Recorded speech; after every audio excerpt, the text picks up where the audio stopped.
Vamos lá, meus irmãos, respondendo aqui a ideia do jejum de Jesus e dos outros jejuns de Elias e de Moisés. Porque há pouco, quando você disse, lembrando, hoje nós estamos em Teologia Sistemática 3, Cristologia, Soteriologia, primeira aula, último bloco agora. Júnior, quando o Evangelho fala que Jesus teve fome, o que nós entendemos? Moisés fez 2 jejuns de 40 dias no Velho Testamento. 2. Possivelmente, os jejuns que Moisés fez no Sinai teve uma intervenção divina sobre o profeta, capacitando Moisés a ele ficar de jejum. Já era um ancião, mais de 80 anos. Então, nós entendemos que quando Moisés faz aquele jejum, tanto o primeiro quanto o segundo, houve um toque divino sobre ele. E Elias, a mesma coisa. Quando vocês pegam um texto bíblico e veem que Elias, o anjo vem para ele, aparece para ele, e tem um pão assado, e tem um jarro com água, e diz, come e bebe, porque você vai fazer uma viagem muito longa, e vai para Horebe. E ele sai ali de próximo a Berseba, e ele vai até o Monte Sinai. Ele anda uma quantidade enorme de quilômetros, e a Bíblia fala que ele anda 40 dias e 40 noites ininterruptos. Pode isso? Um ser humano caminhar 40 dias e 40 noites? Não pode, não consegue. Fisiologicamente você apaga. E por que ele conseguiu? Porque possivelmente o pão que ele comeu e a água que ele bebeu tinham coisas misteriosas que o capacitaram a ele ir até Horebe. E o jejum de Jesus? Qual é a diferença dos jejuns de Moisés, dos jejuns de Elias, para o jejum de Jesus? Possivelmente, o jejum de Jesus foi o primeiro jejum potencializando o lado simplesmente humano. Dizem os cientistas que o corpo humano ele consegue existir por mais de 40 dias sem comida. Sem água, não. Sem água, a partir do terceiro dia, as placas do intestino, estômago começam a grudar e os órgãos começam a ter problemas, e aí onde entra mortes de alguns órgãos, e aí vai tendo falências. Rins, né? Exatamente. Então, pelo que entendemos, por isso que o texto fala que ele só teve fome, porque ali foi quem? O Jesus homem. Mas, pastor, ele não é Deus, mas era como se fosse o lado humano de Jesus jejuando. E na história do cristianismo, e quando a gente vê algumas biografias, nós vemos que algumas pessoas fizeram jejuns muito longos e tiveram experiências muito notáveis. Então, meus irmãos, só para mostrar que a humanidade, né, de Jesus. Foi por isso, Júnior. A gente entende que o fato do escritor ter dito ali não era porque o jejum de Jesus foi menor, não, é porque, na realidade, não houve o auxílio de nada sagrado. Porque Moisés vai para o Monte Sinai, dá uma ideia de que era um lugar onde o tempo parou. Porque pensem, 80 anos de idade, era um ancião já. Como que consegue? Então houve uma intervenção divina, por 2 vezes ainda. E Elias comeu aquela comida. Jesus não, entendeu? Então é a humanidade de Jesus na sua essência. Interessante, né? Tá bom? Depois visitado, né? Os anjos. Agora a página, vamos para o livro texto, irmãos, para a gente correr rapidinho, só repassar rapidamente, né? Jesus possuía uma mente humana, no item B.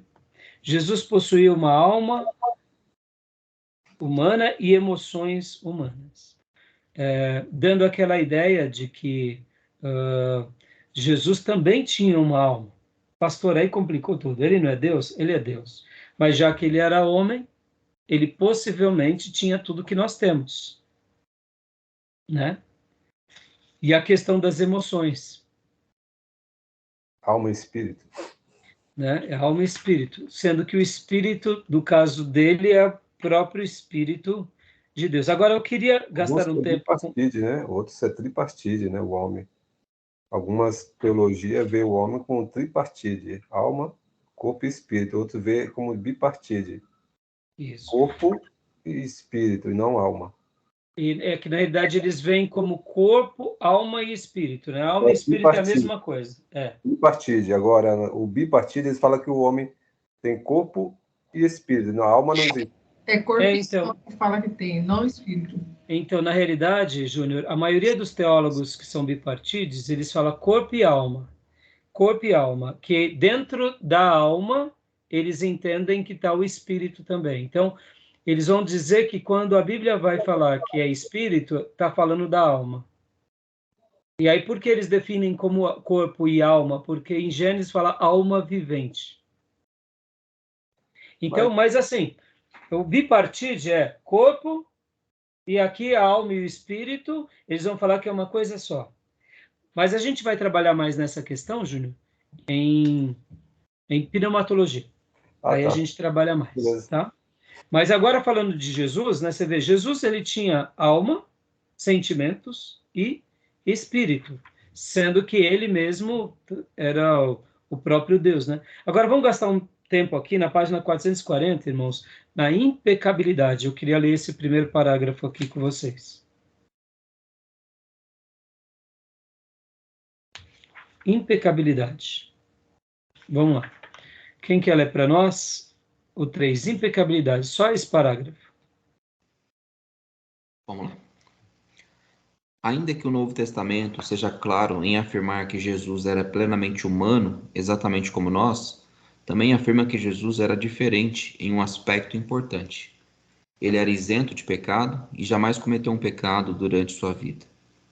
Alguns objetam que Jesus não pecou, então não era verdadeiramente humano, pois todos os homens pecam.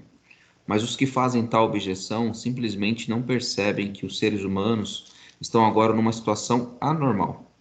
Deus não nos criou pecaminosos, mas santos e justos. Adão e Eva no Jardim do Éden eram verdadeiramente humanos antes de pecar. E nós agora, apesar de humanos, não nos conformamos ao padrão que Deus deseja que preenchamos quando nossa humanidade plena e impecável for restaurada. Eu achei essa segunda frase fantástica. O fato de pecarmos é uma anormalidade. Glória a Deus, né? Essa ideia foi fantástica. Então, a ideia de justificar que Jesus era pecador porque somos, não. Se alguém é anormal, somos nós. Que na realidade não éramos para ser assim. Fantástico, né, irmãos? Fantástico. E aqui, eu queria também ler... Diabo, né? Como? A concepção do diabo, acho que o homem é normal porque exatamente. Na próxima página, pastor, na 442, também no primeiro parágrafo, leia para nós, por gentileza. Joia. De modo semelhante, a tentação de jogar-se do pináculo do templo, Lucas 4, do 9 ao 11, era a tentação de forçar Deus a realizar um milagre e resgatá-lo de maneira espetacular, atraindo assim grande séquito dentre o povo, sem prosseguir no duro caminho que tinha à frente, o caminho que incluía 3 anos ministrando as necessidades das pessoas, ensinando com autoridade e exemplificando a santidade absoluta de vida em meio à dura oposição. Mas, de novo, Jesus resistiu a esse caminho fácil para cumprimento de seus alvos como o Messias, de novo uma rota que de fato não cumpriria de maneira alguma aqueles alvos. Aqui, fiz questão de deixar esse destaque aqui, porque perceba que Jesus ele poderia escolher caminhos mais fáceis, irmãos. Quantas vezes na nossa vida, sejamos honestos, irmãos, a gente quer fazer um ministério até um pouco mais fácil e sobrenatural, porque isso, de fato, claro, irmãos, quem é que não gostaria de ver coisas sobrenaturais no seu ministério? Todos nós. Quem é que não gostaria de pregar às multidões, que nem Billy Graham, e ver as multidões virem? Todos nós. Quem é que não gostaria de ter uma mensagem como de Spurgeon, ter uma vida como de Wesley? Quando nós caminhamos fazendo a obra de Deus, a gente quer ver essas coisas. Mas perceba que muitas vezes, vamos falar aqui como movimento mais avivado e pentecostal. Tem hora que a gente queria que coisas mais sobrenaturais acontecessem? Sim, porque a gente queria ver o poder de Deus, mas tem vezes que a gente acha que isso vai ser o tudo. E o próprio Jesus não escolheu o caminho mais fácil. Ele escolheu o caminho do ensino, o caminho do exemplo, o caminho da abnegação, o caminho que realmente foi muito mais complicado, que foi o da humilhação, da morte, da zombaria. E por que a gente muitas vezes quer o caminho mais difícil? Interessante isso, né? Quando a gente olha para Jesus, a gente tem que também olhar para esse prisma. Por que eu estou querendo um caminho mais fácil? Será que Deus não está nos ensinando no caminho mais difícil? Será que não é esse o nosso papel na vida? Será que não é esse o caminho que a gente tem que seguir, trilhar? E se acontecer alguma coisa sobrenatural, é vontade dele. Não vai ser a nossa, né? E assim a gente apazigua um pouco o coração. Porque todos nós, principalmente um povo pentecostal e avivado, é normal a gente gostar disso.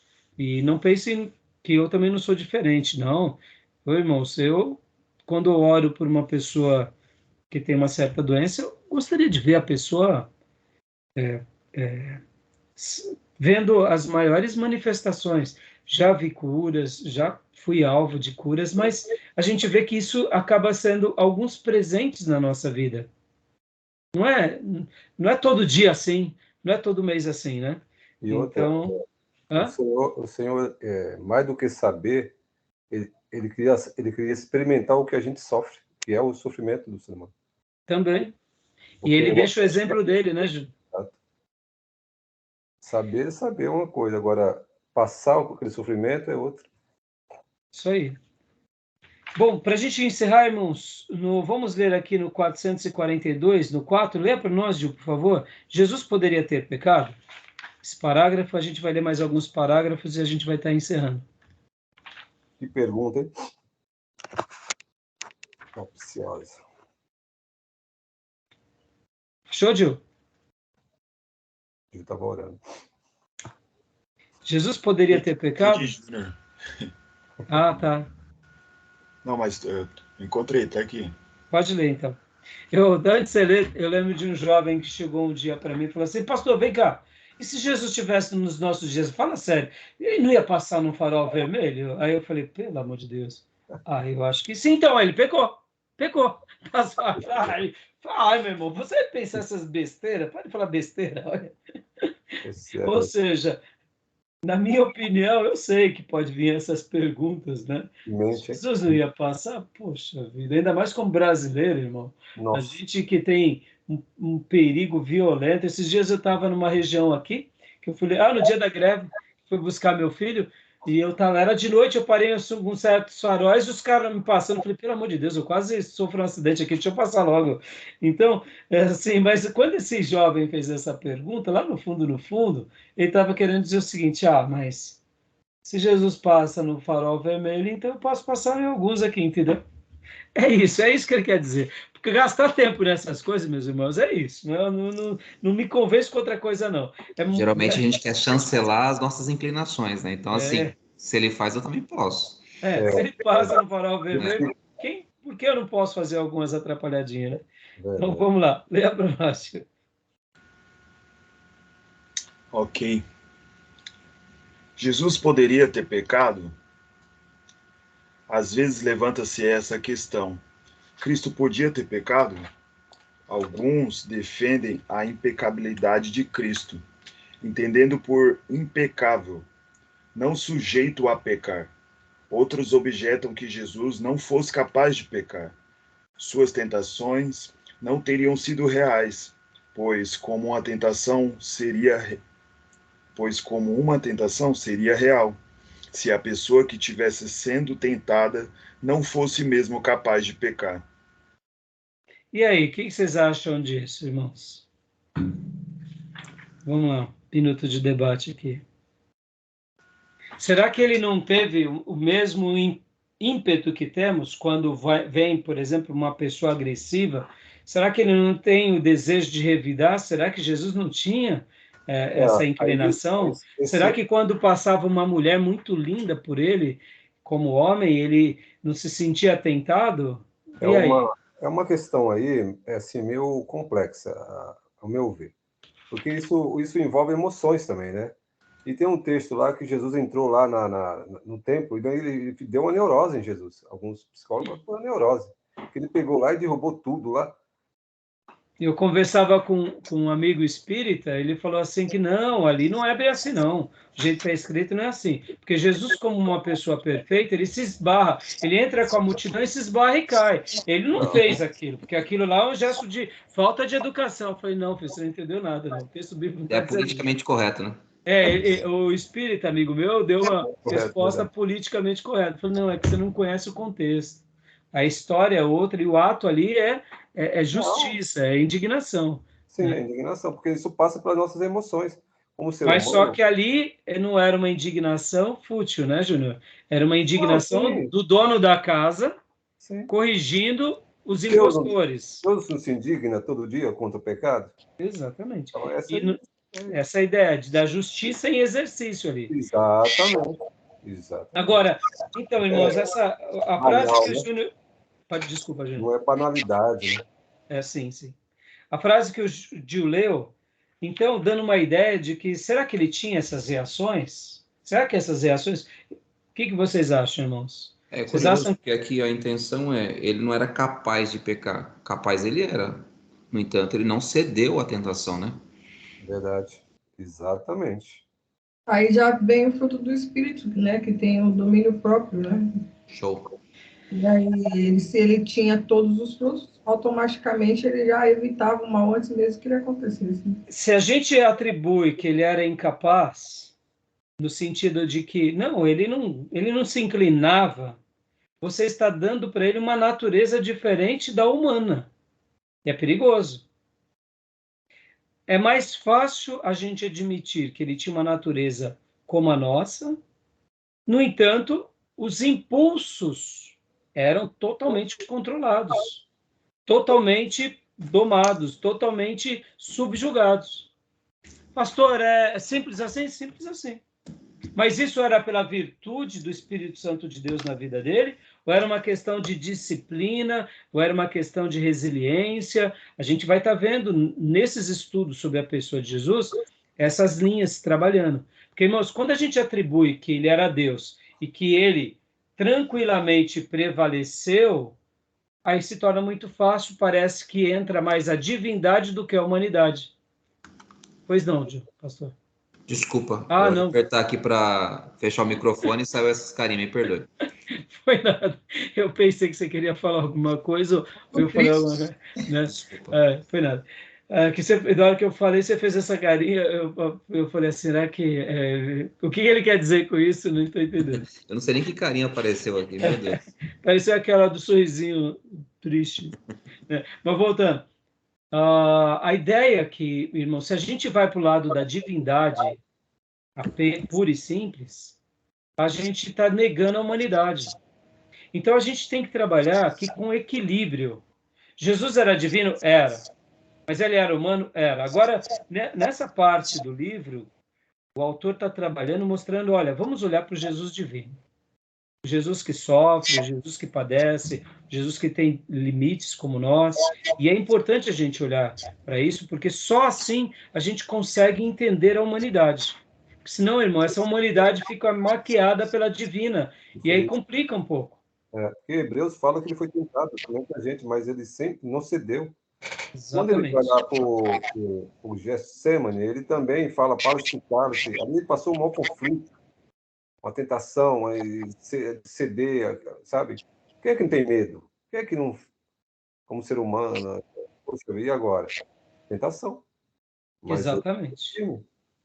E como todos nós, ele foi tentado, mas ele venceu. A gota de sangue que saía no suor dele lá. Exatamente, no Getsemane. Segundo os especialistas, Júnior, dizem que em poucos momentos da história da humanidade, pessoas comuns experimentaram isso. Quando se experimenta isso?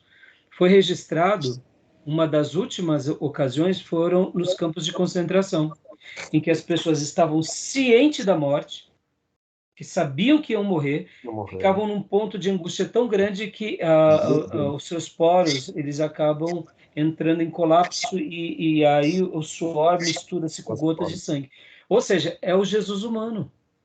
Então, meus irmãos, para a gente estar concluindo aqui, né? Você pode ver que o autor vai trabalhar dentro desse lado, mostrando que a morte dele, a humanidade dele é uma humanidade, como está na página 445, é uma humanidade para se tornar um sacrifício substitutivo, para se tornar o nosso mediador, para cumprir com o propósito do homem original, ou seja, o segundo Adão.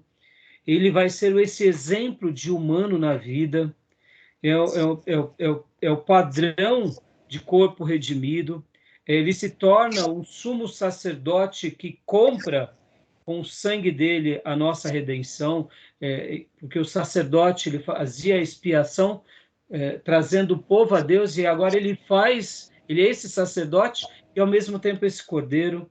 Então, ele é homem, e é essa humanidade que se destaca na vida dele.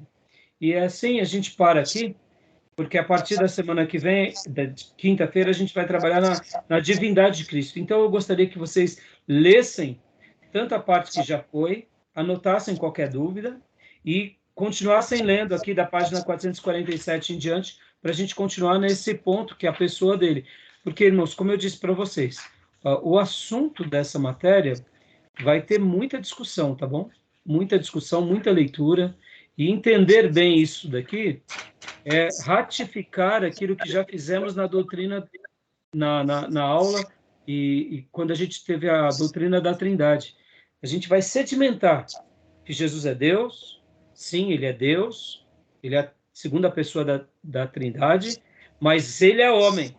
E para nós isso daqui não é uma coisa menor em afirmar isso. Pelo contrário, ao afirmar que ele é homem, a gente só está resgatando o quê? Só estamos resgatando esse lado tão importante de que ele é aquele que morre em nosso lugar, ele é o nosso substituto, né? Ele é o mediador. Por isso que ele teve que ser homem, ele é o mediador. Se ele não fosse homem, ele não poderia ser o mediador. Todavia, não é Jesus histórico. Hã? Todavia, não é Jesus histórico. Desculpa. Todavia, não é o Jesus histórico. Todavia, não é o Jesus histórico, exatamente. Mas ele é o mediador que ele consegue redimir historicamente toda a humanidade na pessoa dele, por causa que ele é homem. Então, se ele não fosse homem, ele não conseguiria ser o mediador. Porque Exato. Deus precisava de um sangue e de um sacrifício perfeito. Não seria uma pessoa divina para ir para a cruz. Exatamente. Tá bom, meus irmãos? Então, paramos aqui na página 447, na divindade de Cristo. E a gente vai continuar a partir daqui, tá bom? Ok. Beleza? Beleza. Alguma dúvida? Combinado. Meus irmãos, leitura, hein? Leitura. Peguem firme na leitura. Tudo certo e nada resolvido. Digam. Pastor, quinta é feriado, vai ter aula mesmo assim? Me perdoem. Exatamente. Quinta não, é dia 12, né? Então, a gente só vai ter aula terça que vem. Então, irmãos, corram na leitura, corram nos trabalhos. Como eu disse, agora a gente vai entrar numa reta final, junto com o final de ano. E olha, como eu disse, possivelmente o último bloco eu vou dar missões. Eu vou ver direitinho se eu vou dar missões, se eu dou outra matéria, mas eu quero dar uma matéria até para mudar um pouco os ares, sabe? Mas a gente vai ver até lá, tá bom? Beleza. Mas, peguem firme nas leituras, tá bom? Ok. Fechado, meus irmãos? Fechado. Então, maravilha. Que Deus abençoe meus irmãos, bom culto amanhã, bom feriado, e querendo Deus, nos vemos terça que vem, e bom culto de domingo para vocês também, tá bom? Shalom. Graças e paz. Tchau, irmãos. Deus abençoe. Boa semana, bom fim de semana. Obrigado, gente. Bom descanso a você. Deus abençoe. Boa noite. Bom descanso a todos. Amém.